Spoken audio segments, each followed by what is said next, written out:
Distinguishing between truly green change and greenwashing is a key component of a sustainable transition.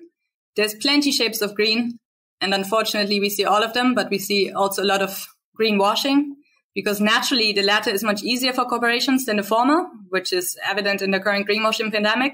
There's plenty of incentives to be perceived or to portray yourself as green. There's increased consumer demand, better hiring processes, better access to finance, and so on.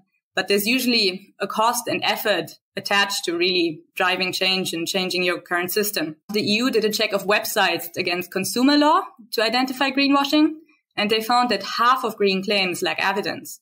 It's quite shocking. The beauty of infrastructure is it really merges, I think, two of the most interesting aspects of private financial markets.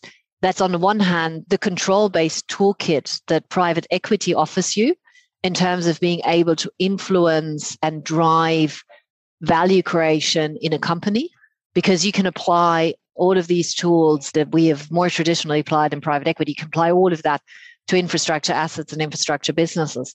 But then the other component, and as I moved through my career, that grew actually increasingly important to me, is the fact that you're often building, improving and operating assets and businesses that are really critical, not to a small group of people, but actually to the wider populations. Those are assets that are super essential for the communities that they operate in. I think there's a lot of lessons you learn in farming, watching your parents farm, that is very useful as an investor. The main one for me was perseverance. Everything doesn't always go your way, and you have to be prepared to stay the course.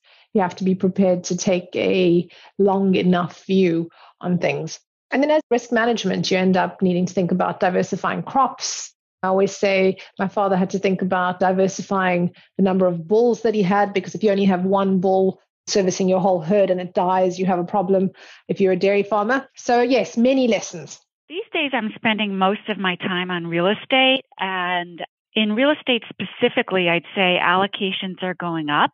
And for the largest and most sophisticated institutional investors, they're getting more granular and sophisticated in their approach, willing to, and in fact, seeking out single sector, single country opportunities, really wanting to align themselves with GPs that are specialists in what they do. From an LP perspective, ESG is now a more integrated part of due diligence.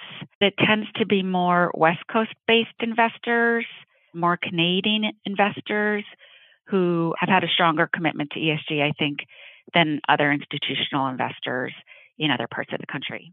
I liked real estate because it was a hard asset class and something that you can go and see and tour. In real estate investing, you meet such a broad range of people. On the ownership side, you really do have to be able to relate to a broad base of clients. Real estate is a lot different than other investment categories simply because it's so operationally intensive. You can have people from so many different walks of life that are involved in real estate, that are operating the building, that are doing leasing, property management, whatever it might be, and that do need to have some understanding of how that all works, because I think that makes you a better investor. One thing someone told me, just to say yes as often as you can. If you're given an opportunity that maybe scares you a little bit and you're feeling unsure, to say yes. I believe when we look at the problem of climate change, there's two ways to think about how we're going to fix this and really fix it in terms of getting to zero. We can go back to having an agrarian economy, or we lean into technology to fix the problems that technology have inadvertently created. And I think there's a real clarity that comes from looking at the end solution, the end state that we need to be in as being zero emissions, because it really highlights how reducing emissions is not going to be enough.